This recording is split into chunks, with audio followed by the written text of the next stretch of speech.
Good morning, everybody, and welcome to Coffee and Football presented by BKCW. I'm your host, Blake Monroe, where I'm joined each and every morning by Bobby Burton and Jerry Hamilton. We are 29 days away from kickoff. That's hard to believe. It seems like we were just counting down in the hundreds not too long ago. But tell us where you're checking in from. Tell us who your favorite number 29 is, what you're drinking this morning. And let's talk about practice, guys. Talking about practice. Y'all were there yesterday. Media window wasn't as big, but you still saw some things. What'd you think? Well, yeah, first of all, go ahead, Jerry. I got to say something. We're going to miss the 28 days tomorrow. Michael Griffin, one of the biggest plays in Texas history, the interception against Matt Leinart in the national championship game that helped swing momentum in that game. So I want a special shout out the number 28 days away, because we aren't going to be live for that one. Time out. I think Michael Griffin was 27 at Texas. Wasn't he? Marcus Griffin was 28. He was 27. We're going to miss 27 days. There you go. Hey, look, yesterday we can talk about Colin Johnson. Somebody mentioned him. He had a big night last night. I want to talk about that. I want to talk about the new kickoff rules that were in play for the first time in the NFL last night. I don't know if anybody saw that, but that was different. It was different. But as far as yesterday in the Longhorns in practice, let's get into that a little bit. I think, Jerry, you and I would agree we did not get the chance to see them as much as we would want to. It was only a period and a half that that the media were allowed in.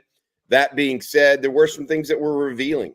Helmet communication on defense. Yeah, that was one thing that, Jerry, you noticed going into practice.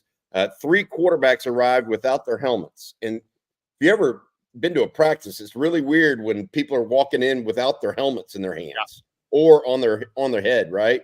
Well, 3 quarterbacks walked in with no helmets, and we're like, oh, that's one thing. And then 3 defensive players walked in with no helmets. That was and those 3 were Anthony Hill, Derek Williams, 2 guys that we thought might be, because PK had said, Jerry, that it's going to be either a linebacker or a safety, most likely. And then the third person was a bit surprising. It was Jalen Gilbo that walked in without. So that was one thing that happened in practice yesterday. Another thing that we felt like might occur sooner rather than later actually was expedited even quicker than I thought it might be. After day one on punt returns, it was really clear that Silas Bolden just had great feet for punt. I mean, you catch the ball with your feet. I know that sounds weird, but there's so much movement on the ball in the punt return game, and he just has such light feet. Natural pass catcher. He basically leapfrogged everybody as the top returner after one day of practice. So yesterday, he was the first person out there returning punts instead of Isaiah Bond, Jahdae Cook, and one other guy. I can't remember who the fourth one was, but Silas Bolden went from the 4th punt returner to the first punt returner in one day. And there's a reason for that. He just looks natural back there. Jerry, what did you pick up on yesterday other than that helmet communication that you were so keen on? Well, look, I thought I said after the first practice, and people are like, whoa, slow your roll, that Silas Bolden had the best feet that I saw on the Texas team. But he does. I mean, he's got the best feet, and that's a compliment to him and everybody else, because it's a very talented athletic roster with a bunch of tremendously quick athletes on it. But Silas Bolden just has different feet. I don't know what to say. He's just got elite feet, very high end feet. So it kind of is what it is, and that's a good thing for the Texas Longhorns. And the helmet communication was very interesting to me, because you expected Anthony Hill. After that, you're saying, okay, who else are they going to kind of tinker with here?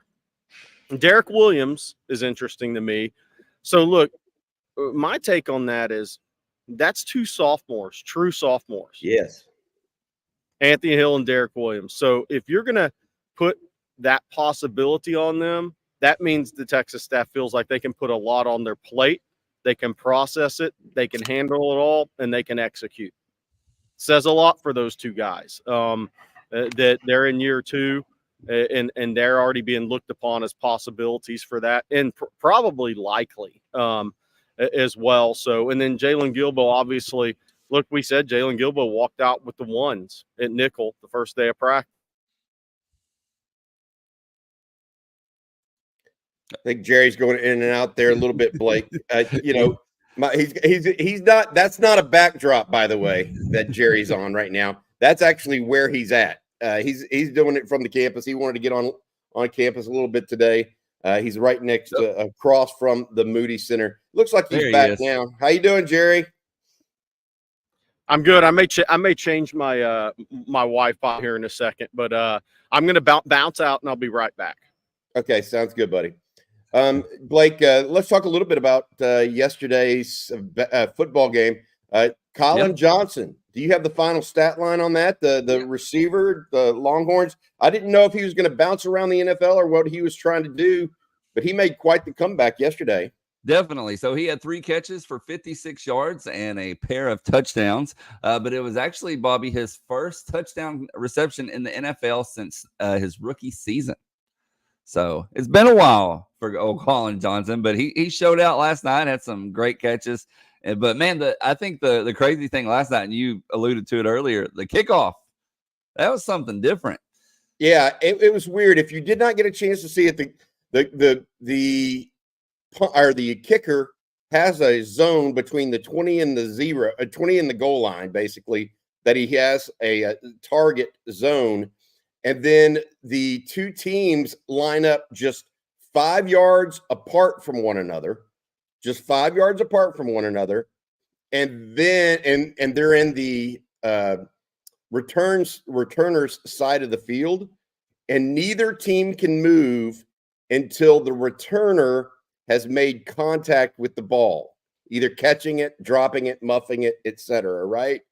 And so, I think this is if this happens long term in the NFL, it's going to be interesting because there has to be a little bit of a delay. Somehow there has to be a delay in that kick where you kind of come up with a different level of return or something. Because right now, it just looked like it was just like, it was just so different. I don't even know how to describe some of it, guys. Jerry, you saw it. Blake, you saw it. Y'all, how would you describe it? It's like just a car wreck. There was no play development, I guess. I thought the kick strategy is going to be vastly different now. I think it's going to be interesting to see from an NFL perspective. They're just going to try to kick the thing as high as they can and have it drop at the 3, 4, 5 yard line. It's a different strategy on kickoff. And it may be a different strategy on one roster spot, how they evaluate kickers in terms of having a field goal kicker and a kickoff specialist. That's what's going to be interesting to me, is how does this truly change over time? Because it's obvious nobody was trying to kick it in the end zone.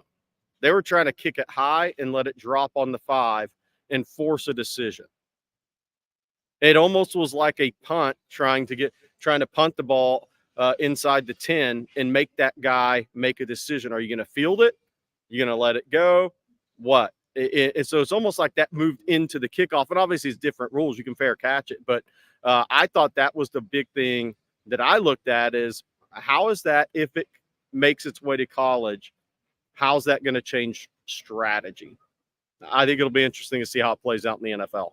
It's almost like you need some level of delay on your return to let the holes open, is what I was seeing. But man, it's totally different. It's something I've never seen before yesterday or last night. And it's going to change the kick return game. Devin Hester might not be going into the Hall of Fame with that setup. I'll put it that way. That definitely looked like it made it more difficult. But I agree with Blake here. Blake Bryant says, I loved it. Better than a touchback. Absolutely. Much better than a touchback, which, half the time in the NFL, you go to a commercial after the extra point, then you go to a commercial after the touchback. So now we're not going to go to the commercial after the play, probably. So that's a good thing too. Fewer advertisers, I guess. in that regard. Scott Knudsen had said, what did Scott say there? Sorry about that, Bobby. No, the NFL kickoff rule change will be much more advantageous for running backs than wide receivers, in my humble opinion. It very much resembles starting with the line of scrimmage and a return guy that has to follow blocks. That is a good point, because very good point. Yeah, it looks like you're going to have to break tackles a little bit more as opposed to fly by them. You agree with that, guys? Just the way that looks. Yeah, looks like. I agree with Scott. I think that's a great point. I think a big running back. It's going to be more. Also, you want guys that are going to be glancing blows. Yes, that's what I'm saying. Yeah. I totally agree with Scott. I think it's a great point. By the way, there's construction going on the new scoreboard. I can hear all the construction in the background this morning. I just wanted to give everybody a little vantage point this morning, but I can hear the continued construction this morning. Yeah, that is the back of the scoreboard right there, by the way, that people are seeing in Jerry's shot. That's the other thing. So Max brings up a good one at 8:22. No more onside kicks. How's that going to work? Yeah, not until the fourth quarter. Yeah, not until the fourth. And you have to be ahead, or I'm sorry, behind. Yeah, to do that. So I think there was 3 or 4 different rule changes to the onside kick. Yeah. All right, Bobby. Before we move on, can you tell folks out there about BKCW? Yeah, absolutely. Today's show being brought to you by the folks at BKCW Business Insurance. Did your business have a frustrating insurance or employee benefits renewal? Most likely you didn't hear from your agent all year, and then right before it's time to renew, your agent delivered the bad news of a rate increase. That's when the agent is providing no value, and you're stuck in what we call the insurance trap. BKCW takes your business out of the insurance trap by providing you with actual risk management consulting, not just price quoting. Operating out of its headquarters in Austin and owned by UT grad, BKCW uses a 5-step process to identify your business's weak spots, design a plan, execute it, and monitor your situation throughout the year so that you can lower your insurance costs and effectively manage your company's risks. BKCW has risk consultants that specialize in many different industries, from construction and transportation to nonprofits, school districts, etc. So you'll get matched up with someone who knows your risks and can help you and your company escape the insurance trap. Give those folks a call. Start with a free risk assessment at bkcw.com. Send an email to info@bkcw.com to get started and get the support you deserve. Well, we've talked about practice, but media availability, player availability also happened yesterday. What were y'all's takeaways from that, and who met with the media, for those that are unaware? So it was Anthony Hill, Alfred Collins on defense, Jake Majors, Cedric Baxter on offense. Bobby, we were talking last night at dinner. One of my main takeaways before we get into the football question part of it was Sark is recruiting intelligent football players that are really talented. Anthony Hill and Baxter step up to the mic, and they sound like they're 28, 29, 30-year-old adults. Very mature, look you in the eyes, answer the question. They don't just – and it wasn't just coach speak answers, too. They give real responses. It just goes to show you, and Manny Muhammad's the same way. Derek Williams the same way with a deep accent. But Texas is recruiting highly intelligent kids that are all also really, really good football players. That was one of my big takeaways. And look, I covered those guys in high school. So it's not an unknown thing, but I'm not sure we talk about it enough and give some of those things credit that they deserve. It goes back to what we talked about yesterday on that video that we did. The sophomore class at Texas is pretty special. Yeah. You got Manny Muhammad, you got Cedric Baxter, you got Anthony Hill, those two. You got Derek Williams, you got Arch Manning. Jonte Cook, DeAndre Moore. Yep. You got some special kids in that class. I will say this.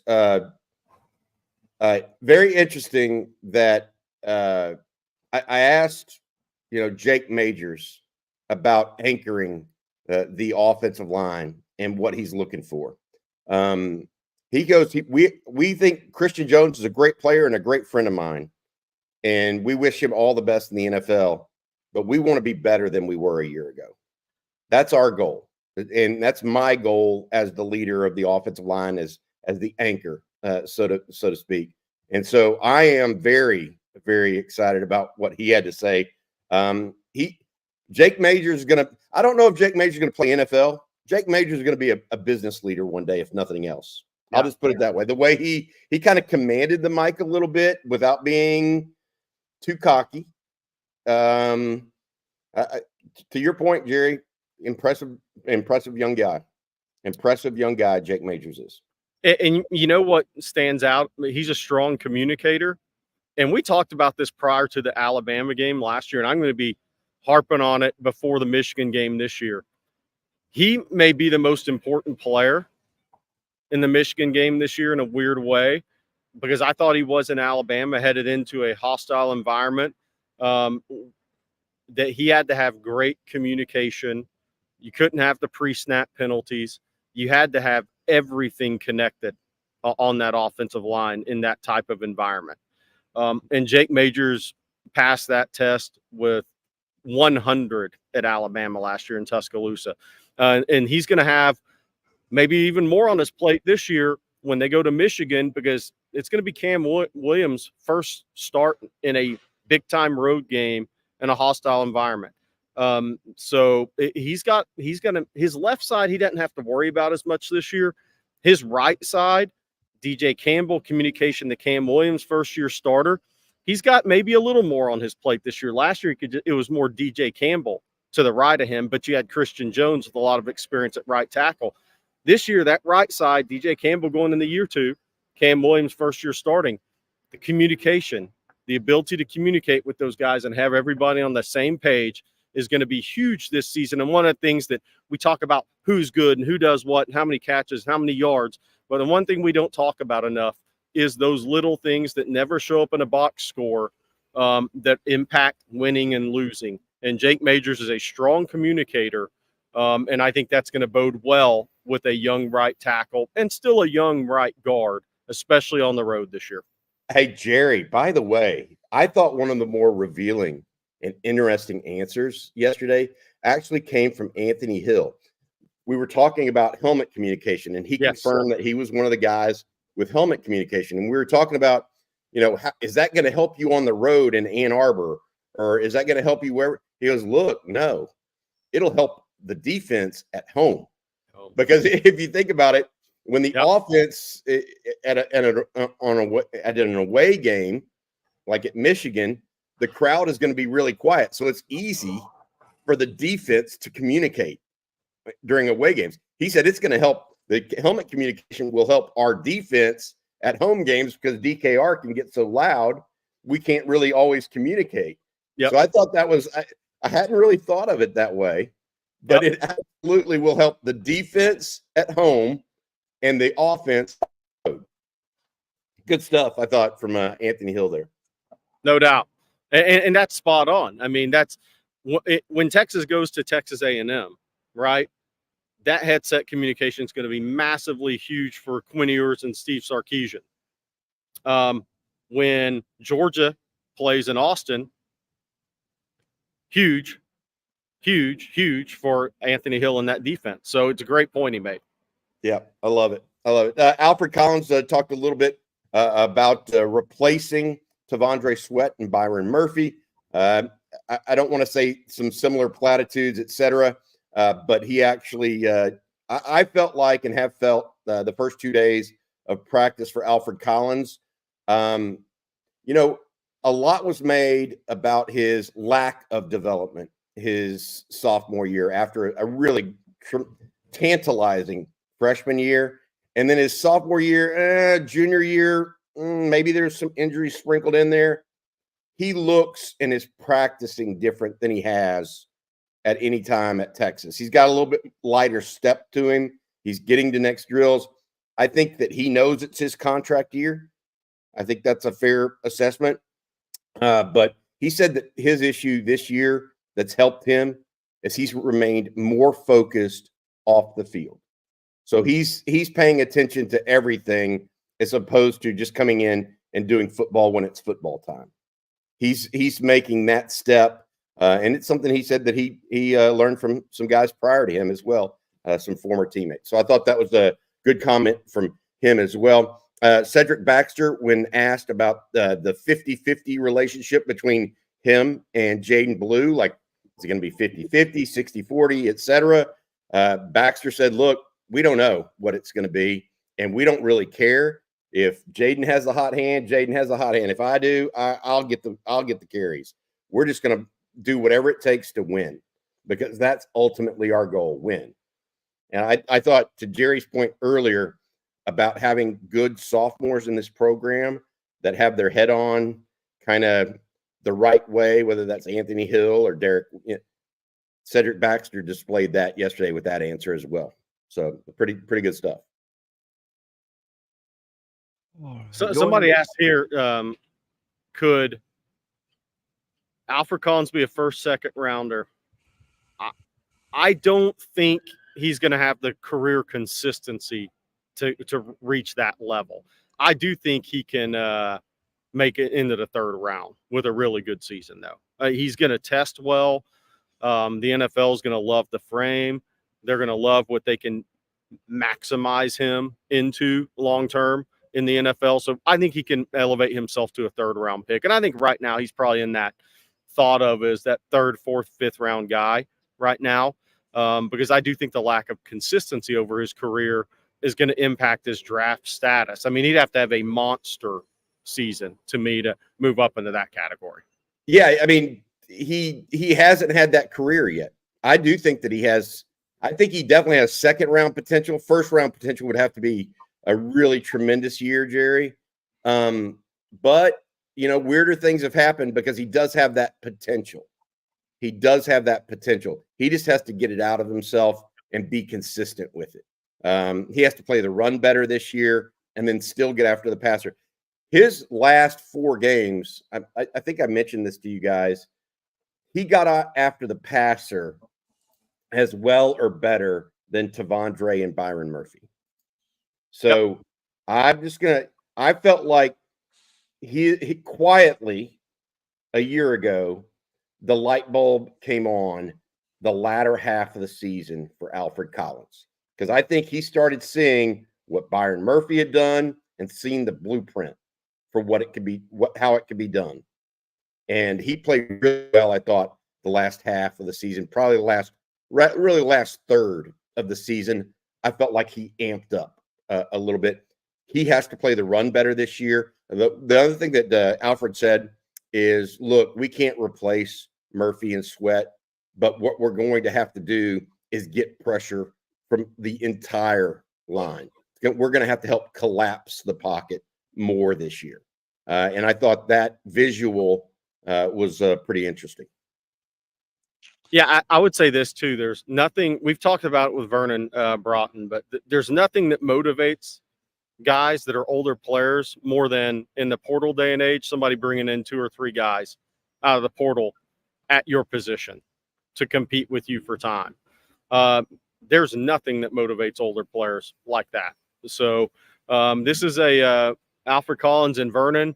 I think they're probably more motivated than they've ever been at Texas for multiple reasons, right? Last season playing, Vernon's married now. That's a different type of pressure. But when you bring in 3 guys that were all starters on good teams to compete with you, that pushes you to the max. Something to remember. Okay, well, we got some questions. We got a lot of questions, actually, that we're going to get to here in just a second. But first, Jerry, can you tell folks out there about Manscaped? Man, I gotta tell you, people have been saying I need the gooders, man. If we did a 2-hour show today, I need the crop soother. I'll say that right now. It's getting hot out here. Look, sizzle alert. This summer, let the only things be smoking at your barbecue be the grill, not your grooming game. Get ready for the ultimate cookout season with Manscaped. Whether you're flipping burgers, cannonballing into the pool, make sure your meat looks neat with the Performance Package 5.0 Ultra. Fire up the grooming routine and keep it cool with Manscaped. Head to manscaped.com and use code ONTEXAS, all caps, for 20% off and free shipping. Let's make this summer sizzle for all the right reasons, not the wrong reasons. And I'm telling you guys, you see DKR behind me here. What does that mean? season opener, 29 days away. Don't walk into DKR without the crop soother ball aftershave lotion on. Post-trim care never felt so good with the crop soother ball aftershave lotion. You'll be a sweaty mess in here for 4 hours at Bevo Boulevard in the stadium for the game and celebrating a blowout win over Colorado State. Say goodbye to painful chafing and hello to all-day comfort, even while manning the grill. Manscaped on Texas. All caps, 20% off. Get that 5.0, get that crop soother, and have a great time at DKR. With vigor. Smooth sack summer. Oh. Better be out here. It's getting hot. Oh, man. All right, Jerry, some important decisions coming up for the Longhorns when it comes to recruiting. Can you run them down for folks? Yeah, I mean, look, it's kind of a little bit of a slower week in recruiting this week. I mean, obviously, it's the first few days of practice. Not many guys are on campus for visits, right? But there's some big decisions. 5 days away is Khalil Lockett. We believe Texas is in a pretty good spot for Khalil Lockett, right? And you got to wait until these guys announce their decisions.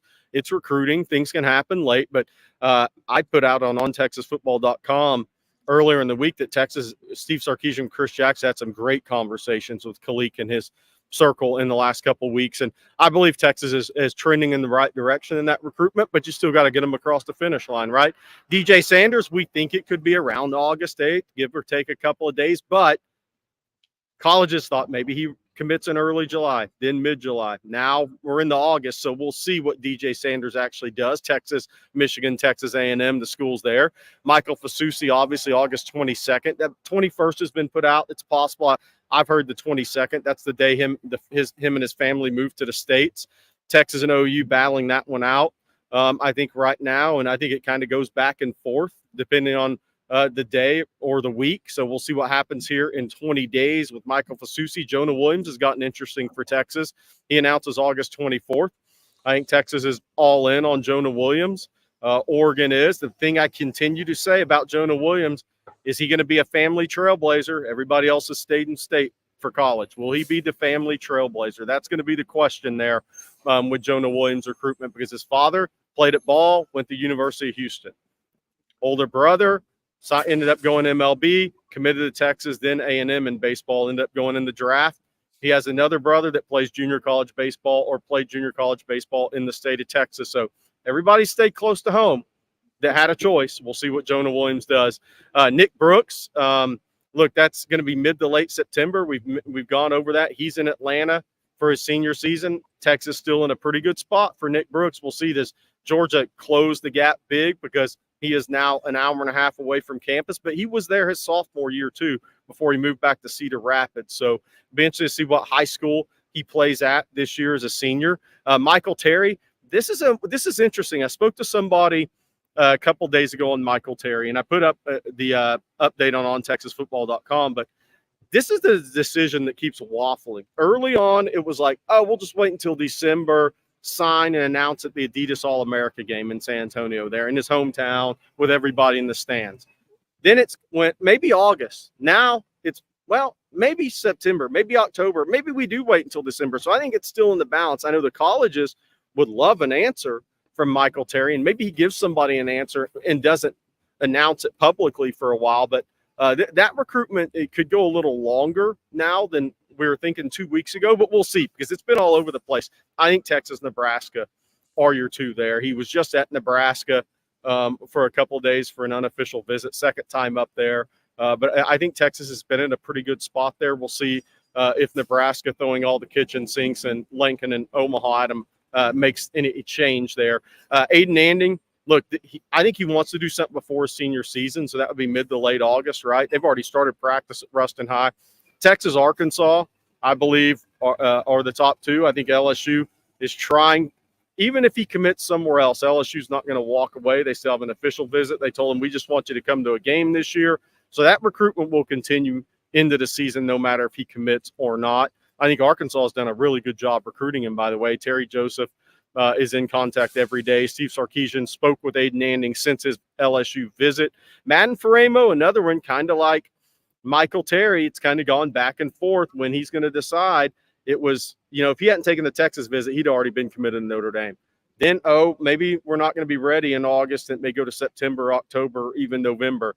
Now, does it swing him back to August again? We'll see. That one's a decision that we're watching. I think that Johnny Nanson's doing a really good job in that recruitment. Steve Sarkisian, obviously, in contact with the Framo and his family. But we'll see. I think it's Notre Dame or Texas. Obviously, USC's hoping, but it's Notre Dame or Texas for Madden Framo. Obviously, I skipped over, but I didn't mean to. Jamie French, August 30th. That decision is won as well, Texas or Miami. And that's everything I hear is Texas or Miami. I think Miami's doing everything they can to, I think, upset Texas because Texas has been the favorite for a while. So can they keep him close to home or closest to home of the schools he's considering? We'll see on that. I'd be surprised if LSU or Tennessee was where he picks. I think this is going to come down to Texas and Miami. Some people in the chat asked about Nathan Tillman. He announces August 10th. Look, I think Texas is pushing for Jonah Williams. Since Jonah Williams got the campus, I think that maybe changed the calculus there a little bit. The question with Nathan Tillman's recruitment is he already committed to a school very close to home once before SMU. We know the family prefers close to home. We know 2-3 weeks ago, last couple 2-3 weeks, that Nathan Tillman's really liked Utah. So we'll see where that decision comes out. If Texas doesn't make a push here in the next 6-7 days, then you're looking at a Utah or TCU decision. Good stuff for sure. You got it covered, Jerry. All right. Well, we got you guys covered. We got super chats coming up. So let's go ahead and jump right into those. Our first one here from Roy. Thank you, Roy. How are we looking at linebacker? If Ant or Benda go down, are we in trouble? I wouldn't say, well, if Anthony Hill goes down, the answer is yes. And trouble is not necessarily the right word because I think Lianga Lafau is a natural linebacker. I think he'd be a adequate replacement, but he's not a potential superstar. So you lose a disruptive playmaker if Anthony Hill goes down. Same can be said for David Benda. I think he's a senior and a team leader. I don't know that who you replace him with will be similarly situated because right now the backup is actually Maurice Blackwell. But if it's a run-heavy set, I think they may go with Darian Gillette in that situation. So I agree there could be some issues there. I wouldn't call it trouble, though, because Texas is getting to a place right now where the backups are pretty darn good, guys. They're talented at the very least. Now, at linebacker, other than Blackwell, they are young with Lafau and Gillette. But I'm at that point where the big injuries now, a lot of times with Texas, will be the ones that take the A-plus playmakers off the field. Yeah. Anthony Hill is one of those guys. Yeah. Anthony Hill is one of those guys. Look, I think on defense, Anthony Hill, Manny Muhammad, they have to stay healthy this year for Texas. Those are guys that even as talented as Texas is, you can't replace those guys. Even a Trey Moore, if he missed a couple of games, you have Colin Simmons, you have Colton Vosick, you have older edges. Corner, that linebacker spot, those two guys, Anthony Hill and Manny Muhammad, have to stay healthy this year. And I would also say Derek Williams at safety. So 3 sophomores, guys that I think Texas has to keep healthy this year. You always have to have good injury luck, but those 3 guys in particular. Probably Alfred Collins as well. Yeah. And that on defense at this point. Our next super chat, fellas, comes from Hookem 4L, I assume for life. Thank you, Hookem. He says Ryan Wingo has very top-end speed on the video game, 96 overall on speed. Is he really that fast? Yes. Because Bobby Burton runs to the live stream to talk about him. Bobby Burton's a 95 running to the live stream to talk about Ryan Wingo. I hadn't seen Bobby run that fast ever. I've got a man crush on Ryan Williams. Ryan Wingo. It's true. My thought on it is this: I'm not so sure he's not the fastest receiver on the team. Now, maybe not over 20 yards, but over 40 or 60. I mean, with pads on. Yes. I mean, Bond and Bolden are very, very quick and fast. I'm just here to tell you, he has got that. He's got that speed that once he starts, it's kind of like a sprinter. The bigger sprinters get faster, as they go down the field. He's got that kind of speed, guys. He's legit. He's legit fast, period. He's not just a big guy. I mean, he controls it so well. That's the other thing, that a lot of these big guys, they can't control their speed downfield. I mean, I'm very impressed with him again yesterday. One of the bigger, if you start creating a freaks list for the University of Texas, he's in the top 10 for sure, if not the top 5. And then the next super chat will come from UT Tyler Guy. And he says, does Texas have a position group that would be ranked number 1 in the SEC? Quarterback as a whole? Because Georgia has the number 1 guy and only one guy can play, it's hard to say that. But I do think the quarterback room at Texas is superior to anybody's. Tight end may be close.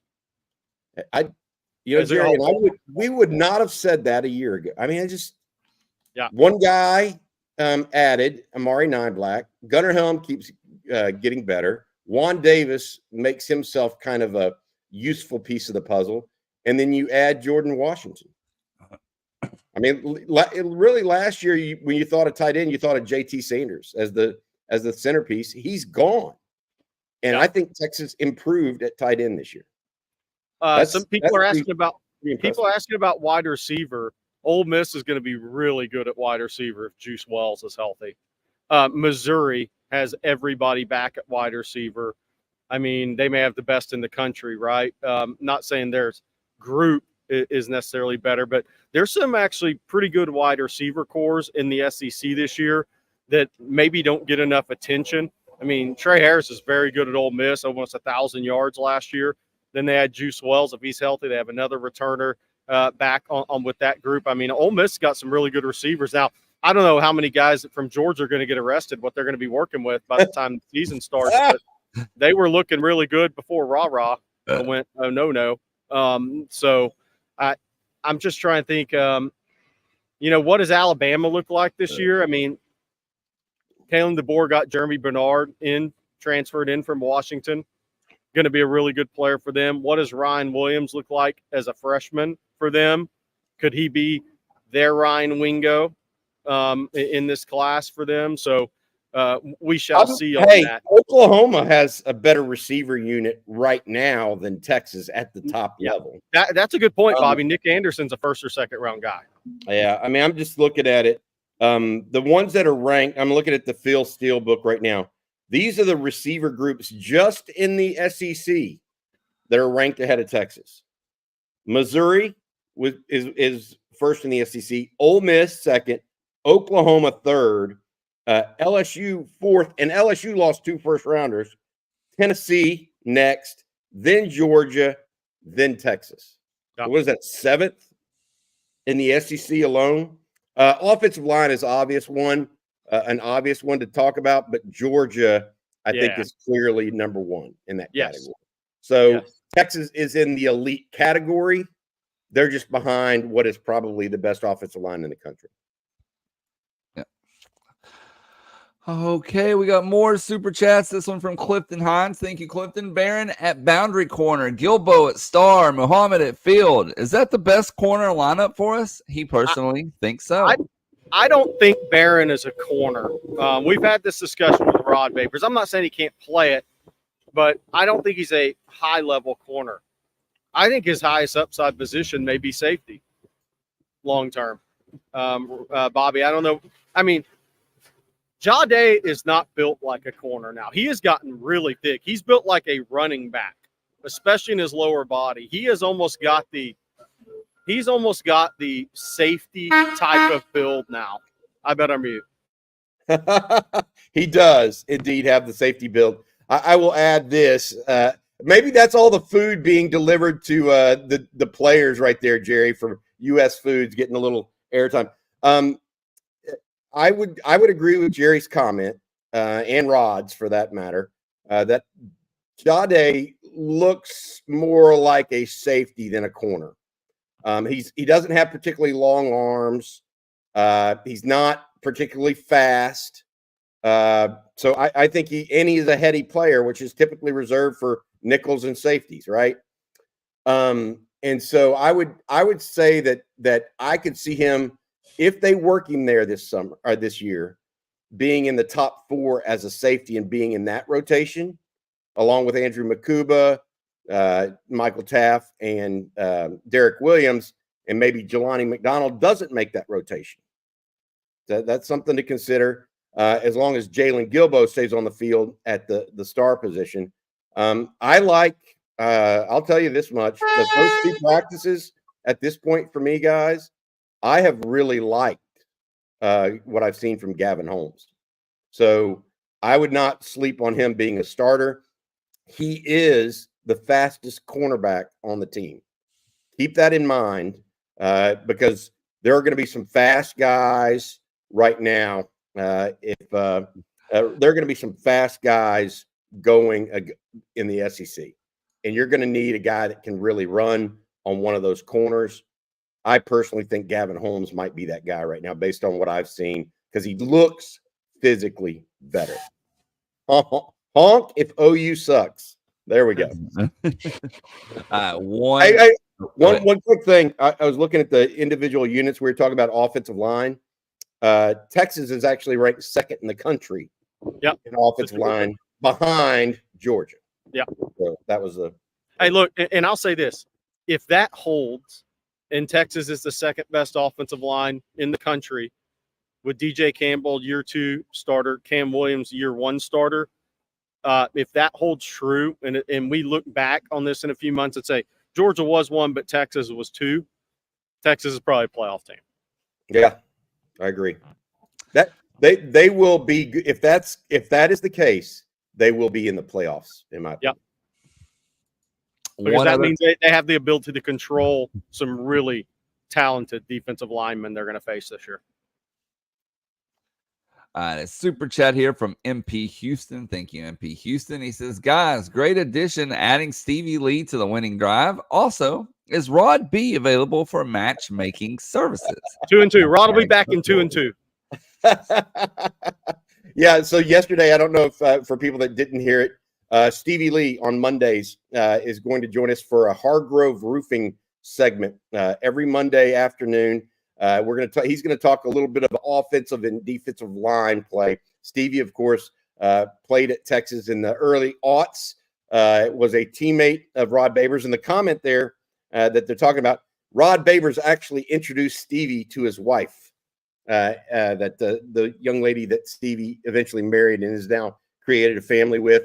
So we're happy to be announcing that. We have some more announcements coming for this football season as well. We're not stopping there, but there will be a time and place to mention those. But we're excited about what we have in store for everybody on Coffee and Football and across all of On Texas football this year. Well, now is the time and place, Bobby, for you to tell folks out there about Autograph.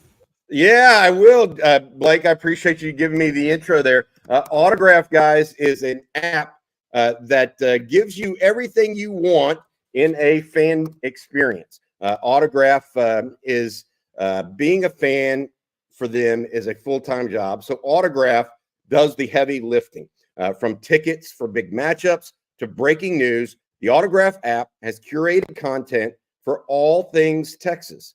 All the podcasts, articles, and game predictions you could ever want, including the On Texas football shows.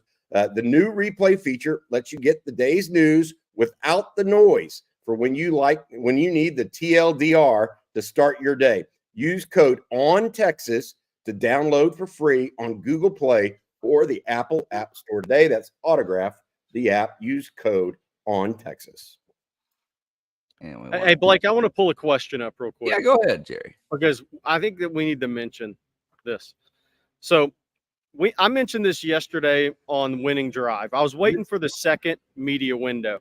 So Rodrigo Ruiz, good question. Alex January is a man on a mission determined Is he physically ready to get some snaps? What does he need to do to break into the rotation?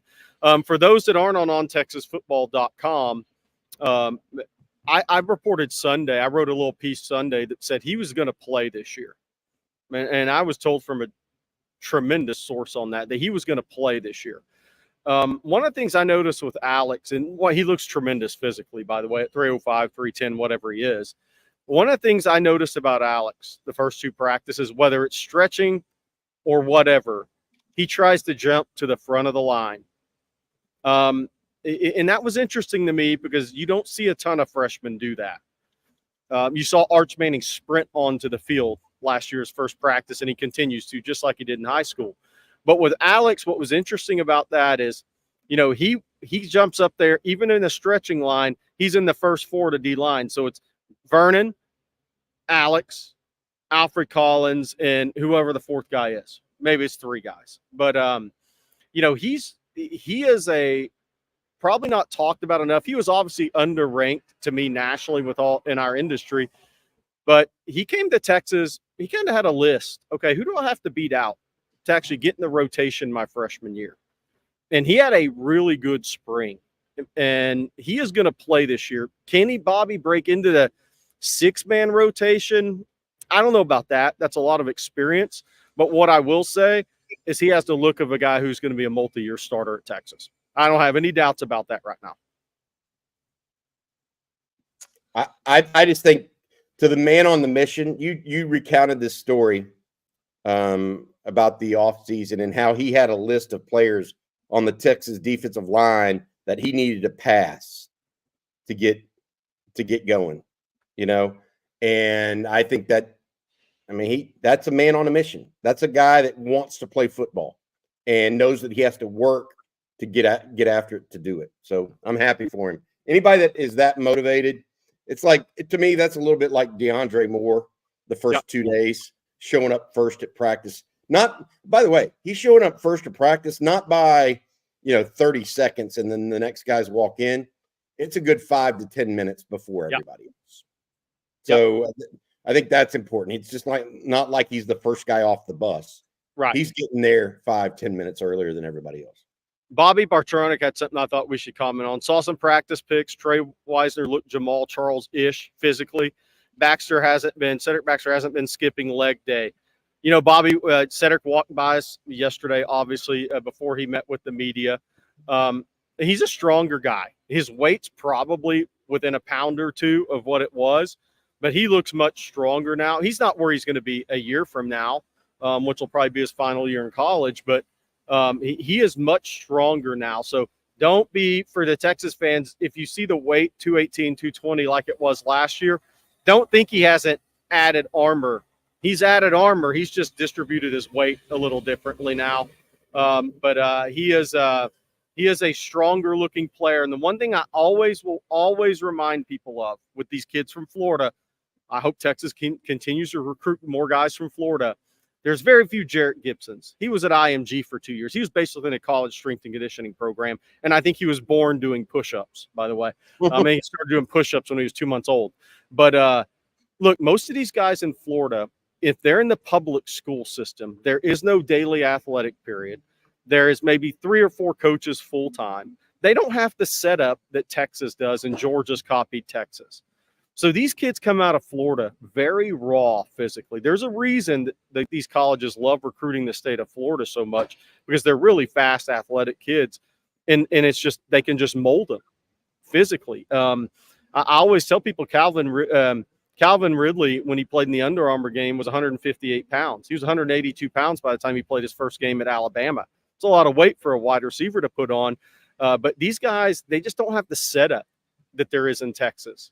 All the way down, from the UIL all the way down. It doesn't mean Florida High School don't try to do a good job, but it's not the same setup as Texas has and Georgia's copied. So these kids come out of the Sunshine State pretty raw physically on average, and you start to see these big jumps with these guys from a strength standpoint really headed in the year 2, unless they're really underdeveloped like Calvin Ridley, and Nick and them just packed on the pounds quickly because he had never lifted weights in his life, essentially.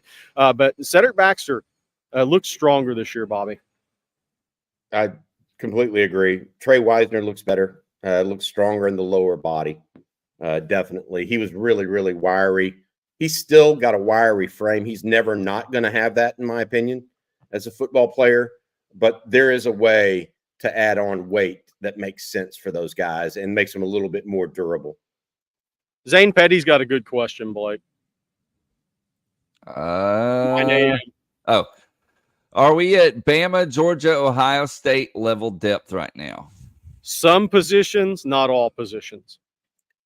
And I don't know that all those places have elite depth either at every position. I'll just put that out there. I'm not so sure that all of those teams have that level depth. Alabama does not have as good a depth as it once had. Right. Under Nick Saban. I mean, it does not.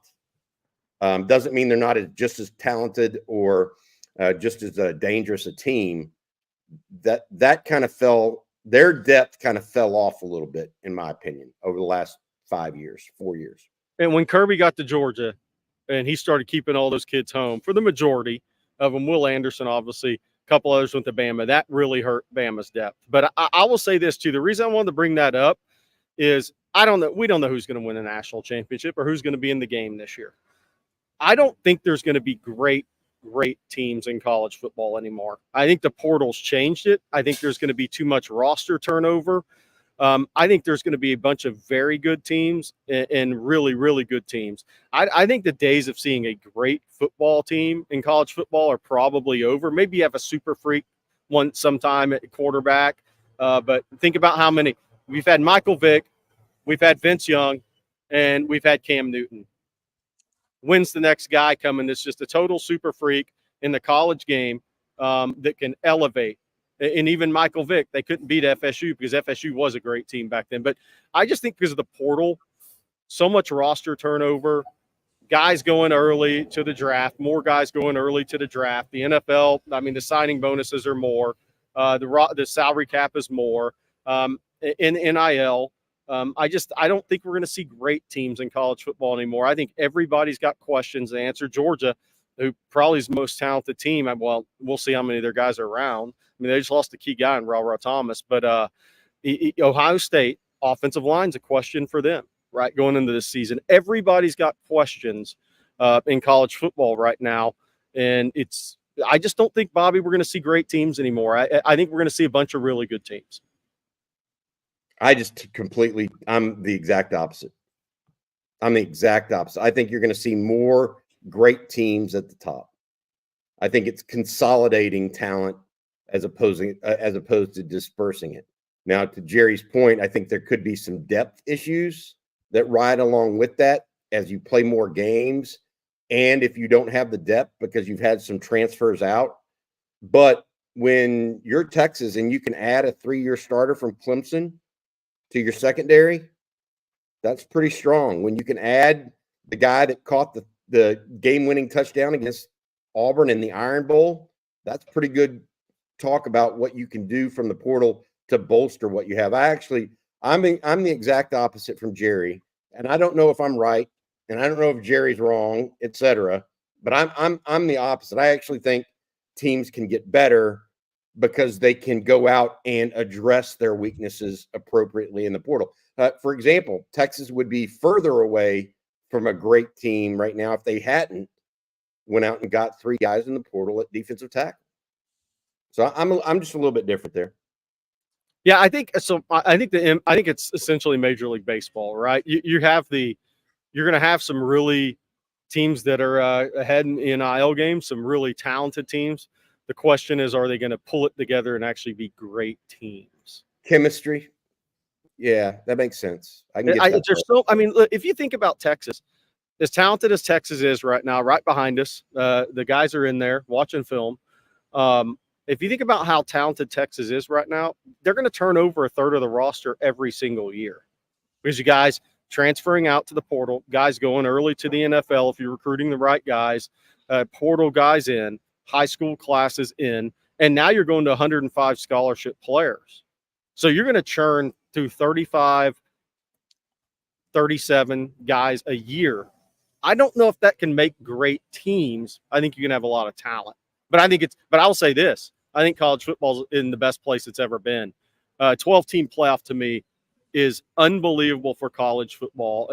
And the one I use and I've been using is, think about if you're an NC State fan. You have never had hope in college football.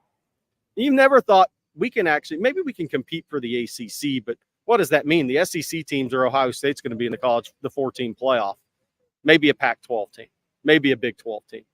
But NC State, if they go 10-2 and win the ACC championship game, they're in the college football playoff. Never has that fan base had that much hope. Look at Ole Miss this year. They beat Alabama 2 years in a row, right? Then went on probation. But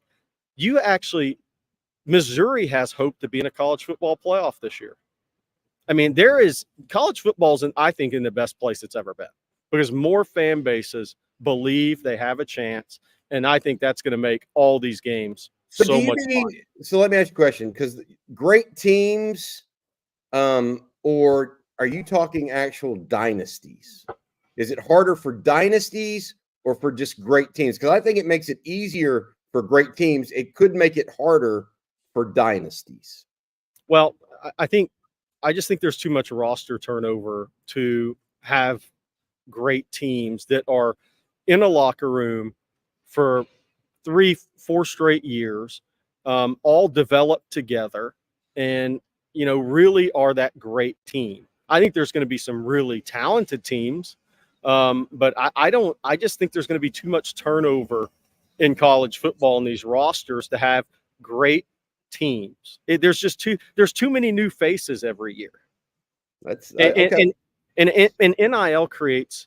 Look, I mean, these coaches have to deal with some locker room stuff, and now maybe the profit sharing helps that, but it's harder than ever to me in college football from a locker room standpoint, because in the last 2-3 years, guys have been coming in from high school with these huge NIL deals, and then the college guys who have put in the blood, sweat, and tears, some of that's not looked upon great. So I think some of that stuff's going to level out, but I just think the roster turnover is going to keep teams from being great. I think there may be assembled talented teams, but I think collecting talent versus assembling a team is always the toughest thing in college sports and sports in general. All right, our next question comes from Maddie M. And Maddie says, hey, guys, do you think Sark is packing Jahdae Barron in foam peanuts because they know what he brings? That way, maybe the backups can get more work. This is a good question, and it's a legitimate one. I think the only guy they're really packing in foam peanuts right now on either side of the ball, in all honesty, is Jermaine Lole. But that's because he has a bigger injury history that they're trying to make sure they don't exacerbate. And so I don't think they're packing Jahdae in foam peanuts. In fact, they want him to practice harder probably than he has historically. So I just do not get that. They do know what they have in Jahdae, and he was picked to go to the SEC media days. So they clearly like him. So I don't know what's going on there. Jalen Gilbo, pretty good player. I think that's part of it. And we'll see. Bob Shipley said something. Is this a reward of Jalen Gilbo or for Jalen Gilbo because of how hard he worked and how hard he's been going at it this offseason? Maybe. But I get the feeling there's more to it than that. Just from things I hear behind the scenes. We'll see. I think that, we were asked for big predictions about a week ago or whatever. And one of the ones I said was possibility of Jalen Gilbo stealing some time from Jahdae Barron. I did not expect it to be in day 2 or day 1 of practice. So we'll see whether or not that actually extends beyond just the first week of practice. Excuse me. And then El Conquistador asks, is Jake our only 4-year starter at center? Ooh. No. Zach Shackelford, that was recent, right? He came in as a true freshman, I think started midway through his first year, and then finished out his career at Texas. He's a young man from Belton. That, by the way, Bob Shipley coached in high school. There we go. I gotta bring this one up. UT boy, if he has a big prediction, I got to give him a chance. Throw it out there, UT boy. What do you think it's going to be? Jahdae Cook, 140 catches, 3,000 yards. Oh man! All right. Well, we got time for a few more. I'm just trying to bring it out now, saying that. Let's go. Well, we'll give him a chance to top that prediction up. And Bobby, while he does that, maybe you can tell folks about BKCW.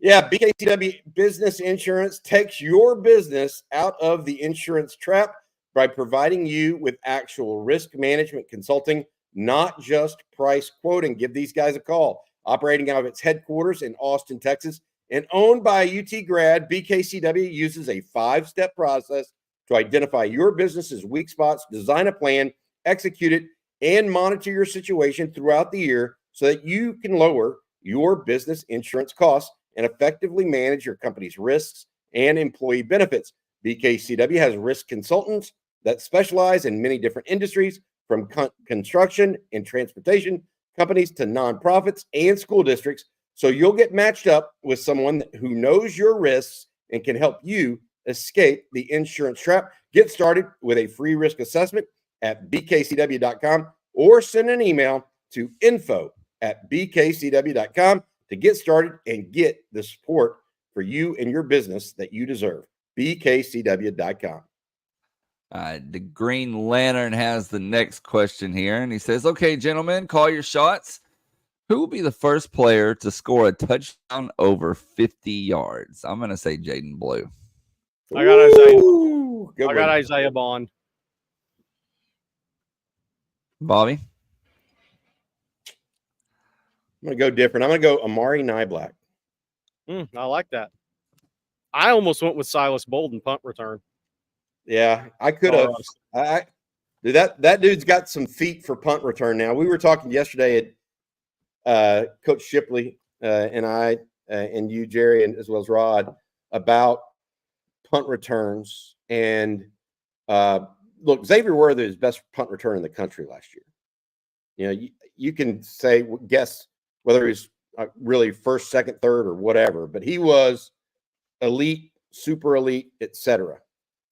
Silas Bolden, I don't think he's as good as Xavier Worthy because Xavier's a little special, but I wouldn't be surprised if he's top 5 in the country this year. It's not this big gap that, a year ago, when you go from Xavier Worthy to somebody else, there's a little bit of a gap. There's just not this huge gap for Silas Bolden between him and Xavier Worthy, at least at punt returner. Really, really impressive young man at punt return. All right. I got go a ahead, question Jerry. here from Ralph Neely. Do we get 2 1,000-yard rushers this year? I'll say no chance on that. I mean, I guess if you're thinking 12-game regular season, no. I actually think Trey Wisner may eat into some carries a little bit. I think he's going to play more than Keelan Robinson did at running back. So we'll get this 1,000-yard rusher like normal. I mean, probably. But I think Trey Wisner's going to play a little bit more at the running back position than what we're thinking. And we have a super chat here from Marcos. Thank you, Marcos. And he says, Fasusi or Brooks, who's more realistic to land? Well, Texas has led for Brooks for a while. So right now it's Brooks. But Fasusi, I mean, that's a real battle.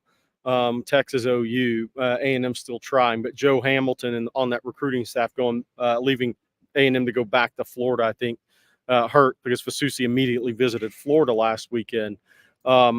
Look, I think Nick Brooks has been a Texas lean for a while. Now he's back in the state of Georgia. We'll see what happens, right? But I think Brooks over Fasusi right now. But we'll see what happens with Fasusi. And one last question for today. This one from Justin Yarbrough. And Justin says, how many NFL guys are on this roster, in y'all's opinion? 25 to 30. I mean, look, they're going to have 7 to 10 picked again this year. if not 12. And the sophomore class is freaking loaded. The freshman class is loaded. And then you get guys out of the portal every year who are NFL guys. Yeah, I mean, I don't know. At least let me look at it, Justin, and try to come up with a number. I think I did this as an exercise in the offseason, and I was thinking 32 or 33 is the number I counted that I think were likely to play in the NFL. That means that you're going to have some deterioration off of that list down to the mid-20s, high 20s or something. So I'll relook at that, but highly, highly talented team. I mean, we're not talking about Texas circa 2015 where they had, 3 or 4 NFL players, truly. I mean, it's a different category of team right now. Okay, guys. Well, that's going to do it for today's edition of Coffee and Football presented by BKCW. We want to thank them along with Manscaped and Autograph for sponsoring today's show. Guys, I know Texas will take the field again. It's this evening, correct, Bobby? Can you tell folks what to expect regarding coverage with that and what you got today? Yeah, absolutely. They go back at it at 7:00 tonight. I don't know that there's going to be a media window or availability with that. So we'll see and get news from the university about that. We're coming back at 1:00 today to talk a little Longhorn football with myself, Jerry, and Rod Babers. Following that, we'll see what else happens. I know you have a special guest, Blake Monroe, that will be making an appearance later today on Texas Football. We're excited about that. Cannot let the cat out of the bag on that, but be sure to tune in here to a little bit later today. And then also, obviously, we've got a lot of coverage on TexasFootball.com. Please join us over there, guys. I know we enjoy the chats during the discussions during Coffee and Football and other times that we get a chance to do a live stream with you guys. Please come on over and join us on TexasFootball.com. Join the conversation there in the message boards as well. And please, let's have some fun. It's football season. Just 29 days, or was it 29 days away or 29? 29 days away from big time coming, man. I'm ready. And if you haven't already, be sure to hit that like and subscribe button. We appreciate y'all's support. Over 55,000 subscribers. That's absolutely incredible. Ring the bell so you're notified anytime that we post a video or go live. So for Bobby Burton and Jay, I have one thing. Somebody's asking me for my favorite number 29 of Texas of all time, and it is running back Phil Brown. Don't know if y'all remember him I think he was from Commerce. Texas. He played while I was in school at Texas in the 90s. He had a big kick return against Penn State in State College way back in the day. So, all right. Well, everybody out there, have a great weekend. We'll be back on Monday morning. So for Bobby Burton, I'm Blake Monroe, and Jerry Hamilton, I'm Blake Monroe, and we will see you then.